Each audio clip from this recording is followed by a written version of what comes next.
important promise to bring Brittany Griner home to a family that loves her, a team that misses her, and a country that has marveled at her strength and courage.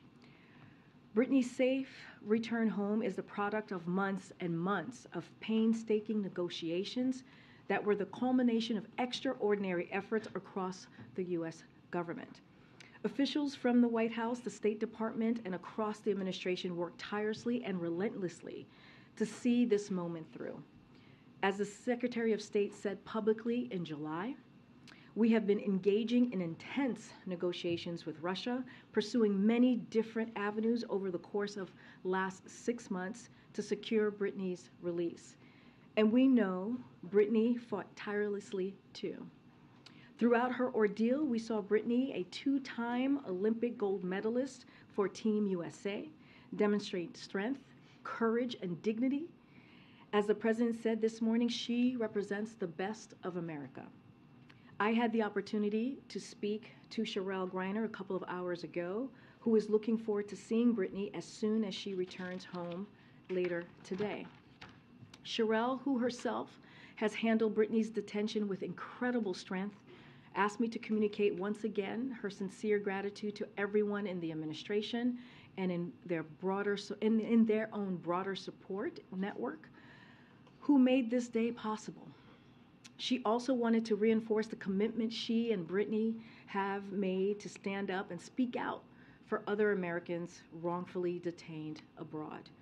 While we're celebrating Brittany's return home today, we have also continued to be in touch with the Whelan family, for whom this news brings mixed emotions. In recent weeks, it became clear that while Russians were willing to reach an agreement to secure Brittany's release, they continued to treat Paul Whelan differently given the nature of the totally illegitimate charges they have levied against Paul. Unfortunately, the choice became to either bring Brittany home or no one. As the president said this morning, he will never stop working to secure Paul's release and return home, and he will not give up. On a personal note, Brittany is more than an athlete, more than an Olympian. She is an important role model and inspiration to millions of Americans, particularly the LGBTQI plus Americans and women of color. She should never have been detained by Russia. And I am deeply proud of the work that the president has done, this administration has done, to get her home. With that, Somi. So a couple questions on Brittany Griner. In his post-election day press conference, the president said, quote, "My hope is that now that the election is over, that Mr. Putin will be able to discuss with us and be more willing to talk more seriously about a prisoner exchange." So can you discuss how precisely how the talks changed after the midterms? Did Russia seem did their posture change? Were they kind of cognizant that the campaign season was over? If you could bear with me for a second, I'm going to give you all a timeline that will answer probably many of your questions about what happens and when things change. So as you all know, over the past year, we've been pursuing many different avenues, as I just stated at the top, to secure Brittany's release. And I mentioned what the Secretary said in July. But since that time, U.S. officials continue to press Russia publicly and privately to engage in good faith negotiations, pursuing a variety of different options. In recent weeks, though, it became clear that while the Russians were willing to reach an agreement to secure Brittany's release, they continue to treat Paul differently, as I just stated, with their totally illegitimate charge that they levied against Paul. In this last week, the president approved moving forward with releasing Victor Bout in exchange for bringing home Brittany Griner. Over the last 48 hours, Brittany was moved from the penal colony where she was held in Russia to Moscow and then flown to the UAE. Bout conditional grant of clemency was not completed until today. when U.S. officials in the UAE verified Brittany was there too and ready to return to the U.S. Yesterday, U.S. officials met with Paul Whelan's family to inform them of the news, and I expect, as the President said earlier today, this President will speak with them later or when they are ready to have that conversation, understanding, and the President said this as well, how difficult of a moment this is for the Whelan family. And this morning, just to clear up some of the questions that you all have had, Sherelle had been invited to the White House for a meeting with the National Security Advisor, Jake Sullivan. When she arrived, she was welcomed into the Oval Office by President Biden, who personally delivered the news that Brittany would be returning home today. The President was joined in the Oval Office by Vice President Harris, National Security Advisor Jake Sullivan, and also Secretary of State Blinken. Once Brittany lands in the United States, she will be offered appropriate care and support from the U.S. government, including medical screenings as well. Look, I'm not going to get into specifics as to your question about what was occurring to change the minds of Russia as it relates to the midterms or after, doing this after the midterms. I'm not in the business of speculating how Mr. Putin thinks. What we want to make sure that is very clear, the President made a promise and he kept his promise, and not just to Brittany Griner. He's keeping his promise. He's going to do everything. His team is going to do everything that they can to secure Paul's return as well, and other Americans that are wrongfully detained abroad. And so we have seen this happen, right? Just across the President's administration, we've brought home. The President has been able to secure about a dozen wrongfully detained or hostage individuals, Americans, bringing them home. We saw the situation with Trevor Reed just this past April. So this is a commitment that the President has, that his administration has, and we will continue. Can you discuss specifically what Russia wanted beyond Victor Bout and what that the U.S. would not do, and what is it that the U.S. was willing to offer in addition to Victor Bout?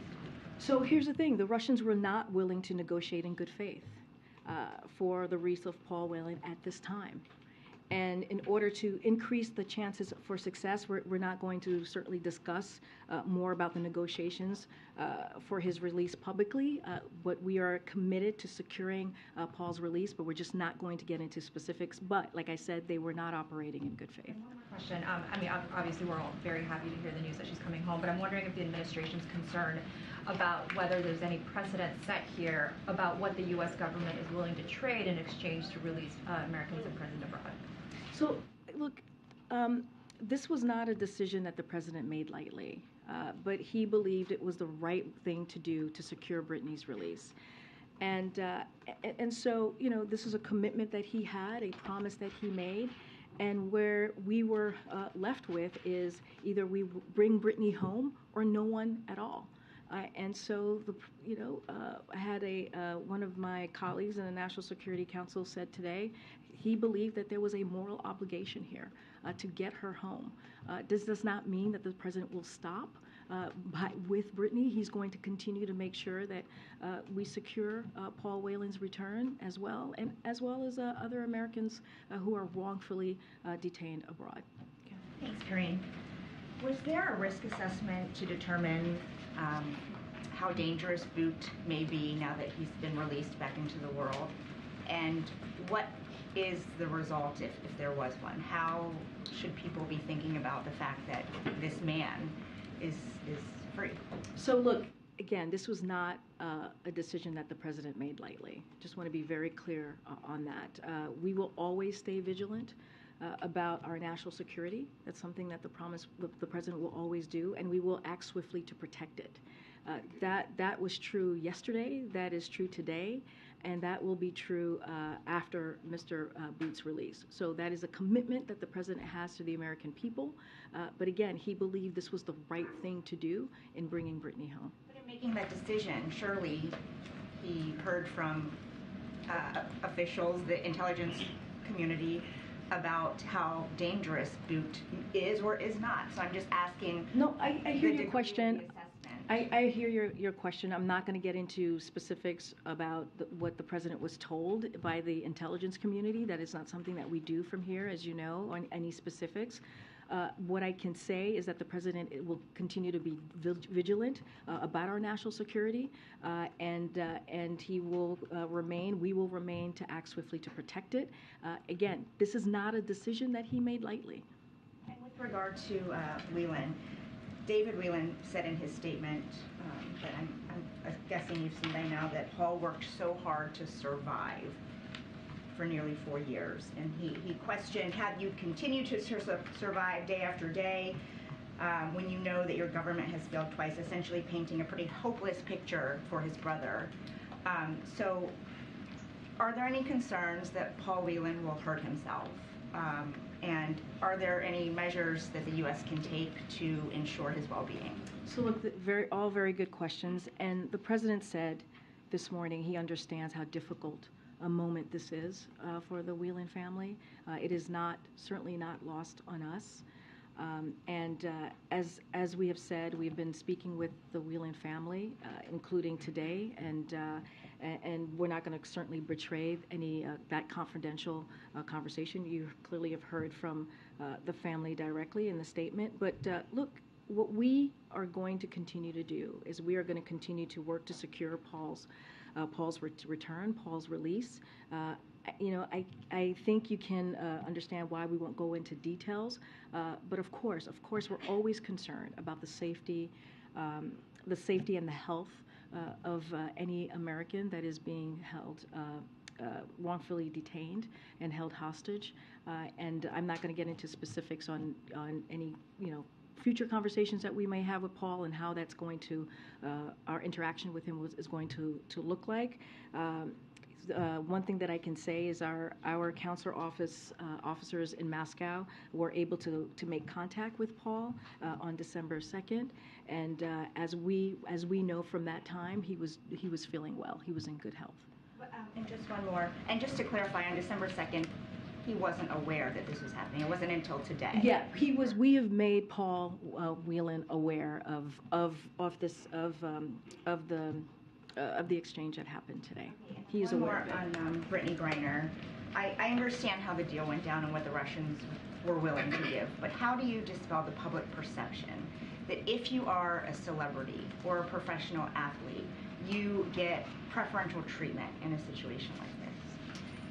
Look, I want to be very clear here, and I think we've tried to lay this out in a clear way as well. The president did, and my colleagues, as you've heard from them from the NSC. This was not a choice for us of which American to bring home. That was not the choice. It was a choice between bringing home one American or bringing home none, and we brought one home today, and that is important to note. And just like we were able to bring home Trevor Reed back in April. And through every step of this process, we have sought to bring Paul Whelan home, and that will not change. That will continue to be our commitment. Again, regrettably, due to nature of the totally illegitimate charges they levied against Paul, the Russians are treating this situation differently than Brittany's situation, and we have been unable to secure his release. We made every possible offer available to us to secure Paul's release, but there was no way to bring Paul home right now. We would have preferred, of course, we would have preferred to see them both released. That's what we've been calling on. That's what you've been hearing from me and the president this past year. But we did not want to lose the opportunity before us to secure the release of one of them. And so that was the choice, one or none. And not which one. It was either none or one. And so our efforts to bring Paul home will continue. It will not stop. And the U.S. government continues to encourage the Russian government through every contact with them, through every channels, to secure his release. And we want them to do it in good faith. I want to get your reaction to Paul Whelan's own words in response to this. He told one of our colleagues that he doesn't understand why he's still sitting there, that he's greatly disappointed that more has not been done to secure his release. So can you respond directly to him? Can you assure him that you are, in fact, now doing everything you can? Yeah, look, I would refer you to the words of the president himself, right? This is something that we are committed to doing. And again, I'll repeat this because the president said this, and this is just repeating the president as well. It's like he understands how difficult a time this is for the family, Paul's family. He understands that. There are mixed emotions today for them. They also said that they were proud to see, Brittany come home today. And the president is going to do everything that he can, as we have seen him do many times across his tenure in the administration, to bring Paul home. And so this is a commitment that the president is giving to the family and to Americans. And does the president have any plans to speak with Whelan's family or to try and speak with Paul Whelan himself? So, as he said himself, he's looking forward to speaking to the Whelan family today, or when they are ready to have that conversation. He is open and ready to communicate with them. And does the president, should we have any plans or any expectation for him to meet with Brittany Griner? I don't have anything to preview at this time. Our efforts right now, our focus is to get her home safely and to get her back to her family, to her team, to her loved ones, and give her all the necessary tools that she will need to re-engage, to come back to the U.S. in the way that she chooses. Right.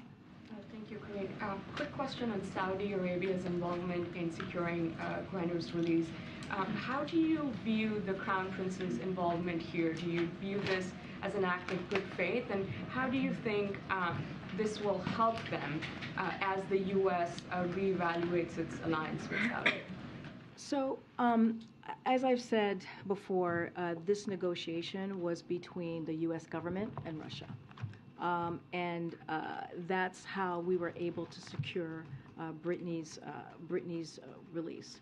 And I don't have anything further to share on that. So there were U.S. officials on the background call this morning thanking the Emiratis, for example, but there was no explicit mention of MBS and the role he played. I mean, is the administration still extending their gratitude or thank you to? So again, the only countries that negotiated this deal were the United States and Russia. And there was no mediation involved. We are grateful for the UAE, as the president mentioned, as I am mentioning now, for facilitating the use of their territory for the exchange to take place. We are also grateful to other countries, including Saudi Arabia, that released the issue of our wrongfully detained Americans with Russian government, that raised that issue. But again, I don't have anything more to say. But when it comes to her release, it was between the U.S. government and Russia. And a quick one on the Whelan family saying that the United States needs to be more aggressive in arresting Russian criminals, so there is more leverage during negotiations. One of the options is for the U.S. to arrest more Russians that, the government is sanctioning already. Is that sort of a feasible path being floated? Is that, how would you respond to that? I don't have anything more to share or anything to add or preview on your question.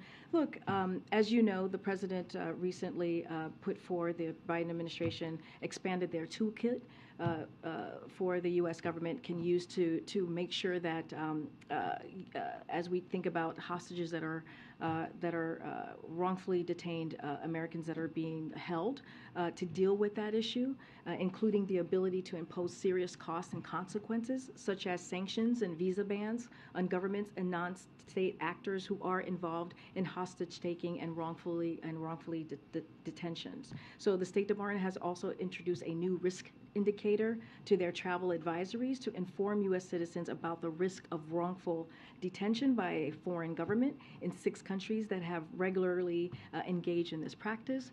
So clearly we have expanded our toolkit. We did that most recently, and so that is showing how important this issue of Americans being wrongfully detained abroad and held hostage is important to the president, and making sure that we bring them home, but also stop those actions that we're seeing from those countries. Just back to what Paul Whelan told my colleague earlier, he said, I don't understand why I am still sitting here. When the senior officials spoke with Mr. Whelan earlier today, what was the explanation that was given to him on why he is still in a Russian penal colony? I mean, I laid it out. Paul Whelan is being treated differently. And because of a totally illegitimate charges that have been levied against him by the Russians. And, the Russians were not willing to negotiate in good faith for the release of Paul Whelan at this time. And that is the reality. That is what we've been sharing with all of you. But the president, again, is committed to securing Paul's return. Not going to get into details of negotiations of what that will look like, just because, as you could imagine, you all understand because of security reasons here. But again, this is something that we have worked on for the past several months, getting them both home. That is something that the president wanted to do, but this is what the Russians are doing. And so now we're going to continue to have those conversations and finding a way to bring him home. Can you clarify, when the Saudis say that the Crown Prince MBS was involved in mediation efforts to secure Griner's release, is that true? Look, I don't have anything else to share beyond of what I've said. I'll refer you again, let them speak for themselves, but I'm not going to comment beyond what I just laid out of what we saw, who we're thankful to, and what we saw the involvement. Again, but it was, the deal was negotiated. The only countries that actually negotiated this deal was the United States and Russia. I guess, do you make anything of the fact that they are saying that MBS was involved? I'm just not going to say outside of what I've just laid out. Okay, just a final one. Just revisiting Sungmin's question on just the precedent that this might possibly set. I guess, what would the president's message be to any foreign actor or rogue country that has watched all of this unfold and might be thinking, okay, so this was possible in this situation, so this is something that we might be able to pull off too? Look, Russia, and sadly Russia and other countries have already been willing to wrongfully detain U.S. citizens. This is something that has been occurring for some time, as you know. So we have been focused on how we can bring them home, and we make no apologies for that. And that's what you have seen us do today. That's what you've seen us do with Trevor Reed and others. And so, look, we're going to continue to put our efforts forward. We have, again, expanded our toolkit to make sure we do everything that we can to bring them home. But this is something that has been happening for some time now. But is there concern of this kind of precedent being set? Look, what I can say, again, this is something that we have seen not just Russia and other countries continue to do. This is something that they've been willing to do, which is wrongfully detained U.S. Americans. We are going to do everything that we can to bring them home. We're not going to apologize about it. We are going to keep our commitment to bring American citizens, again, who are being wrongfully detained, who are being held hostage, back home safely to their families where they should be. Thanks. Does the White House have any indication that this negotiation is foundational or could lead to greater communication with Russia up to and including about Ukraine? So look, this release culminated after an extraordinary amount of hard work by many people just across the U.S. government, as I just laid out early on, and our national security team, obviously. It was about securing Brittany's release, pure and simple. That's what this was about. That's what this particular action was about. As we stated numerous occasions, the U.S. government engaged with Russian government through every available channel to bring Griner and Paul Whelan home. As it relates to, if you're asking me about what we're seeing in Ukraine, the invasion in Ukraine by Russia, it's not going to change our commitment to the Ukrainian people. To make sure that they are able to fight against the aggression that they are dealing with Russia, to fight for their freedom, to fight for their democracy. That does not change. But I would look at this particular issue specifically to what we were trying to do, bringing home an Americans back home safely. One more. The president indicated that he had talked to Brittany Griner. Can you give us any more details about that conversation, how long it was, what was talked about? Has he talked to her again since this morning? I don't have a new conversation to read out to you at this time. We have basically shared that this morning in the Oval Office, as I kind of gave a little bit of a timeline moments ago, when the president invited Sherelle Griner into the Oval Office to let her know what was occurring today, that Brittany was coming home. They called. I think there's a photo out there that we tweeted. They called Brittany together along with the Vice President and Secretary Blinken, and we have shared with all of you that she was in good spirits. Don't have anything further to share, but yes, there was a conversation, I think we shared that earlier this morning, that he had with Brittany Griner when she was on her way here on the plane, when she was able to have communications to have that conversation with her wife, the President, the Vice President, and Secretary Blinken. Thanks. Just building on Cleve's first question. It was a channel that worked, channel of communication with the Russian government that was successful in reaching this agreement. Does the administration not think that that is an opportunity to make progress in other areas, whether it's Ukraine, whether it's arms? There's so many issues. Is that not an opportunity there, though? Look, totally understand the question about what other avenues can we potentially go through after securing Brittany's return home. But we just want to be, again, we want to be really clear. This was about securing Brittany's release home, yes, but it was about this particular issue, pure and simple. That's what this was about. Don't want to get ahead of any potential conversation about Ukraine. Don't want to get ahead of any conversation about arms deal. I know there's the new treaty out there. I know you all have questions about that. But this was about what the president's commitment is and has been, what the administration's work has been, which is bringing home American citizens who are wrongfully detained. And that has been our focus with Brittany this past year. On another one, you spoke, obviously we're talking about Griner. You also talk about efforts to reach to Paul Whelan's family as well as Paul Whelan himself. I just wanted to ask, have there been any similar efforts regarding American Mark Fogel, who was also in Russia, also arrested on marijuana charges? How is his case different, or why is the actions for Mark Fogel different than these? So look, we take seriously our responsibility to assist U.S. citizens abroad and are monitoring the situation. Any specifics on Mark Fogel or any others, I would refer you to the State Department for additional information on those specific cases. Every case is different. Every case, there are different ways that I can talk about them, so I don't want to get ahead of that, so I would refer you to the State Department. But you do see a difference between Griner's case and Fogel's case? No, that's not what I'm saying. I'm saying that sometimes we're not able to talk about that particular individual, and so I don't want to get ahead of that. There are reasons for that, for their own security, for their own privacy, so I would refer you to the State Department. Thanks, Corinne. The president said he expected that Brittany Griner would be back in the U.S. in about 24 hours. Is it your expectation that she'll return home to Texas, or? For privacy reasons and security reasons, I'm not going to get ahead of or share any information on where she will be or where she will be landing. What I can say is she will be reunited with her family. Don't want to get, again, into details about timing or location, just to respect her family's wishes and for privacy, giving them the space and time that is needed at this moment. We would ask, we ask all of you to respect their privacy as well. But I'll share this: typically upon arrival, people are offered a wide range of additional support, including a full medical checkup and a mental checkup, and anything that they potentially could need to move forward.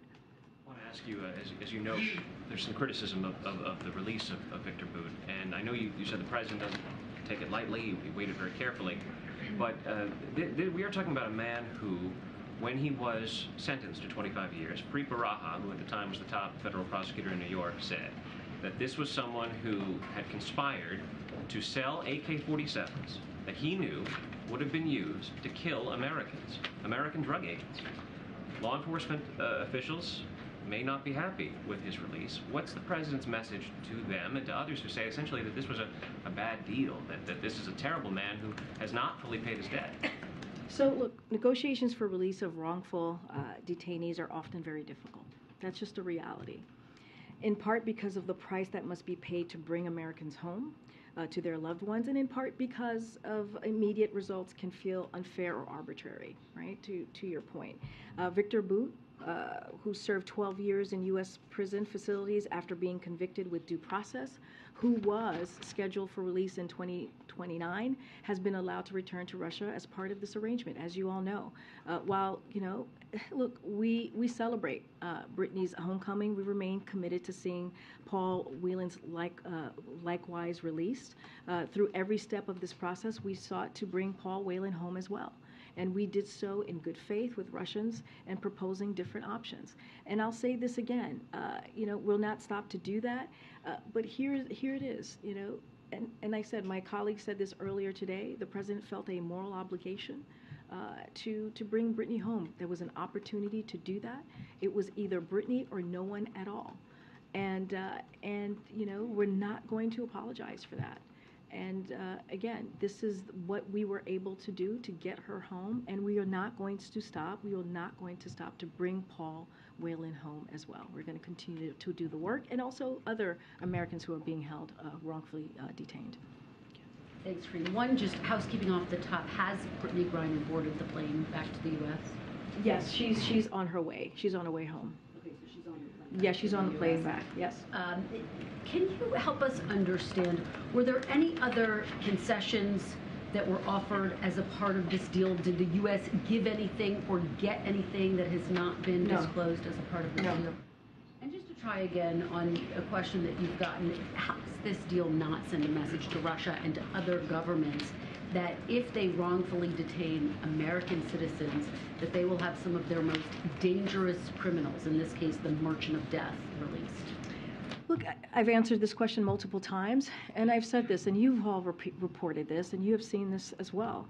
Russia and other countries have already been willing to wrongfully detain U.S. citizens. But does this encourage them to continue doing it, to do it even more? Look, I cannot speak for other countries. That is not something that I'm able to do from here. What I can tell you is the promise that this president has made, right? We're not going to, certainly not going to talk about diplomatic conversations that may be occurring, right? Not going to do that. But we want American people to know that their safety and security is among our highest priorities. And we continue to work aggressively, using every available means to bring home all U.S. nationals wrongfully detained or being held captive here. This is a promise that the president has made, and we are not going to apologize for it. And on the statement that was put out that the governments of UAE and Saudi Arabia were engaged in mediating this deal, some have drawn a link between the fact that the lawsuit was dropped just days ago against MBS for the killing of Jamal Khashoggi. What do you say to those who see a link in this broader deal? Look, this negotiation was in the works for months, as I just laid out. I just went through the timeline, right? We talked about Secretary Blinken being very public in July. We have been committed throughout this year to bring home Brittany and Paul. And we've laid out the timeline of how this is all worked out. And this has been through painstakingly extraordinary conversations that have been had. And that has been the focus. It's been specifically on those negotiations, channels that have been clearly open, right, that were private, that were public. And I'm just not going to get into details on negotiations and what was worked through. One more quickly. Leader McCarthy has called this, quote, a gift to Vladimir Putin, saying it endangers American lives. Your message to McCarthy? Again, sadly, Russia and other countries have already been willing to wrongfully detain U.S. citizens. This is something that they have been willing to do. And what in his contention, this is a gift to Vladimir Putin? What we have said, and basically I'm just going to repeat what I have been saying. The president is committed and has been very clear, and we have seen his work, right? We have brought home people who have been held hostage and wrongfully detained over the course of his administration. And across different countries, as you all know, as you all have reported on this, he is committed to making sure, or doing everything that he can to bring home Americans who are being wrongfully detained abroad. And that is his commitment, to bring them home safely, to bring them back home to their families and their loved ones. That is the commitment that this president has, and that's the work that you have been seeing from this administration. Okay. Thank you, Corinne. In this prisoner swap, why did Russia get such a better deal? Look, I've talked about this, and I'll say this again. Here were our choices. Our choices was Brittany or no one at all. Bringing home one American or no American at all. And they that's gave up a professional athlete. We gave up a prolific arms dealer who was convicted of trying to kill Americans, who was called the Merchant of Death. The professional athlete is also an American citizen. So let's not forget that. Who And deserved, is an American citizen, and so we can do this all day. and I've explained how the Russians have illegally treated, totally illegitimately treated his situation. I've been very clear on that. We've laid that out for you, and again, the president felt that this was an opportunity to bring Brittany home. He is going to continue to do everything he can to bring Paul Whelan home, just like he did with Trevor Reed, just like he was able to secure Trevor Reed's release. How can you say that he's going to do everything that he can if he said just a few days ago he's not going to call Vladimir Putin until further notice? We were able to do this through different channels, right? We were able to do this through different avenues, folks from the U.S. government that were able to make that negotiation, have those conversations, and secure Brittany's return. So we have been able to do this, and the president has been committed to getting this done. We are still working to secure Paul Whelan. At this time, we were not able to make that happen, but that does not stop us. That will not stop us in making sure that Paul returns back home safely to his family. And just one other topic. You've said a few times that you really can't talk about communications between the Biden campaign and Twitter. Who is telling you that that's off limits? I've already had that conversation with you, with your colleague, I believe, yesterday. I've already addressed this multiple times this week, so I don't have anything more to add. Again, we've litigated this all week. Don't have anything to add. So not a campaign I'm going to the question, back. I'm going to the back. administration- I'm going to the back. Go ahead. Yeah, thanks, Corinne. On a different topic. So the incoming. We'll keep going. Also, We'll I'm keep the most going. hungover in the We'll room, keep as you going. promised. Oh, are you? Okay. I'm coming back. You're right. I said that I would go to the most hungover person in the room. You're right. Go ahead. That was the promise I made last night. You're absolutely right. So Go ahead. The incoming House leader has announced that he will create a select committee on China. And I wanted to get the president's thoughts about this committee. Do we need another set of eyeballs on the U.S. policies towards China? So I would refer you to the committee on its internal committee process here. To Congress, I would refer you to. Under President Biden, we are more prepared to outcompete China, protect our national security, and advance a free and open Indo-Pacific than ever before. We look forward to continue working with Congress on these priorities who are, important issues, our top priority on this, but I refer you to Congress. But there doesn't need to be a review of the whole relationship I would with China? I would refer you to Congress on their internal process here. All right. Go ahead. Thanks, Corinne. A few questions. First on Brittany Griner, you mentioned that Brittany is a part of two communities, the Black community and the LGBTQ plus community. There were, as you know, many advocacy groups and civil rights organizations that were rallying for her.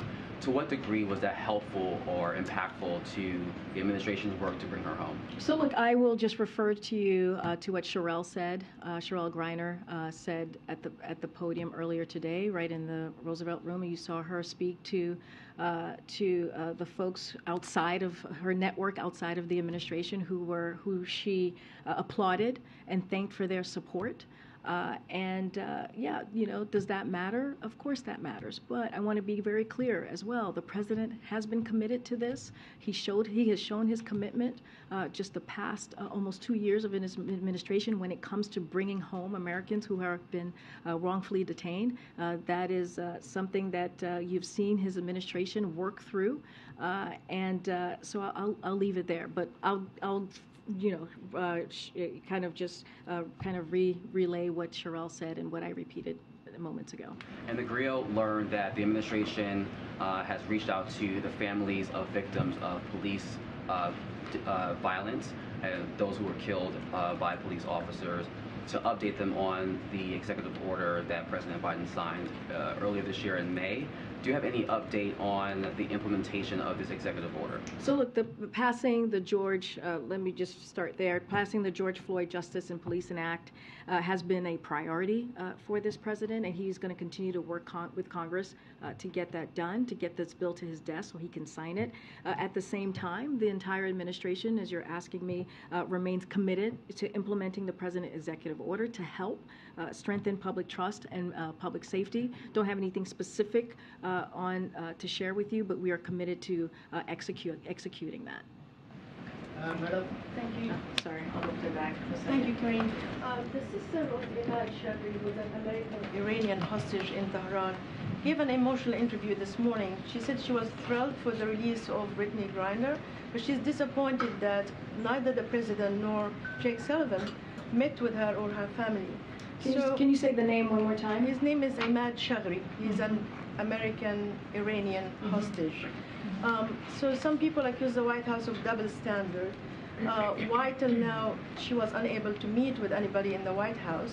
And what are you doing to release Americans who were held in Iranian jail till now? You're talking about Ibrahim Amaldi, or you're talking about someone else? I didn't hear the name.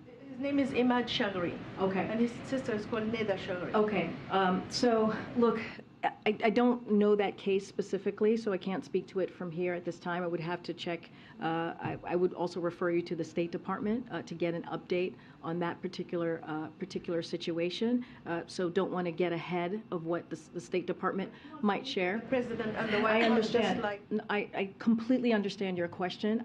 I would need to talk to the State Department or even refer you to the State Department on that specific case. Don't have anything to share with you at this time. What I can tell you is that the President is committed and continues to be committed in getting American citizens back home who are being held, who are wrongfully detained.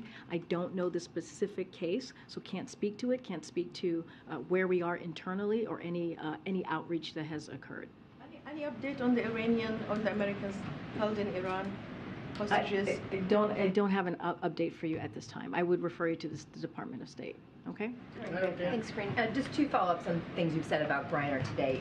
You've said a couple times that in recent weeks it's become clear that the Russians were willing to reach an agreement to secure Griner's release, but they continue to treat Whelan differently. When you say in recent weeks, do you mean after the midterm elections? I don't have the specific timeline for you. What I was able to share is in recent weeks. Don't have it 2 weeks, 3 weeks. I can just say for sure in recent weeks. But look, again, the president has worked tirelessly, and so has his administration to get wanting to get both of them home. We have said this over and over again, but regrettably, the Russians have treated Paul Whelan's situation very differently, in a totally illegitimate way, and so we're not operating in good faith. And we were left in a situation where it was either bringing Brittany home or no one at all. And so we took the opportunity of bringing Brittany home to her family and her friends, and we are going to continue to work. It's going to continue to keep it a priority to get Paul home. That made to my follow-up, which was you've also said the Russians are not operating in good faith. You said that a couple of times. What exactly do you mean by not operating in good faith? I'm not going to get into specific negotiations. All I can tell you, they're not able to operate in good faith at this time. But again, in order to increase the chances for our success, we're not going to discuss more about the negotiations for his release in public. I'm sure you understand why that we're not willing to do that. But again, we are going to continue to work very hard. The president is committed to this in securing Paul's return. Hey, Green. Back on Mark Fogel for a second. He's doing a 14-year sentence for less than an ounce of pot. Did you say he's been wrongfully detained? Some lawmakers want to classify it that way. Again, I can't speak to any individual specific case at this time. I would refer you to the State Department. Everyone has a different classification. I don't want to get ahead of what the State Department is looking to move forward, or how their diplomatic conversations, or how they're looking to move forward with that particular person. But we want Americans to know that their safety and security is among our highest priorities. Again, I don't want to get into specific individuals from here. Has the Kremlin had to give any assurances somehow that he will not go back to arming despots? And I'm not going to get into negotiations from here, what was discussed. But I'm not. But that's kind of part of the specific negotiations. I'm just not going to get into specifics from here. You were asked previously about the security assessment regarding Victor Bout, and you said that the United States would stay vigilant. It sounds like the administration still sees him as a security threat, no? We're saying the question is, and the question has been placed to us, is do we have security concerns, right? And what we have said is that the president did not make this decision lightly. Just want to make that very clear. But he believed this was the right thing to do to secure Brittany's release. And we are always going to stay vigilant. That is something, when it comes to our national security, that is something that the president and his administration will do, and we will swiftly act to protect it, to protect our national security. And that is true yesterday, that is true today, and that will be true after Mr. Bout's release. So that is a commitment that the president has made. So you still have security concerns? I'm not the intelligence committee here, so I'm not going to get into any intelligence about that particular individual. What I could tell you is our commitment and how this was not a decision that the president made lightly. And then on a different topic, amidst protests in China against the CCP, and after Apple changed its AirDrop feature for Chinese iPhone users, why was Tim Cook seated at the head table during the last state dinner here at the White House? I don't have any specifics on who was invited, why they were invited. Don't have that to share with you. As you know, Tim Cook was also in Phoenix, Arizona, when the president was talking about the CHIPS and Science Act, made a very important announcement. Remember, the president's priority here has been and continues to be, as he is pushing his economic priorities, is to make sure that we're creating manufacturing jobs right here in the U.S. And we have seen more than 700,000 manufacturing jobs created under this president. And it is important. It is going to change the lives of Americans across the country. And we've heard from everyday people in Arizona talking about how the announcement that the president made is going to do that, how the CHIPS and Science Act is changing the lives of Americans. I'm not going to speak to every specific individual invites that was made last week.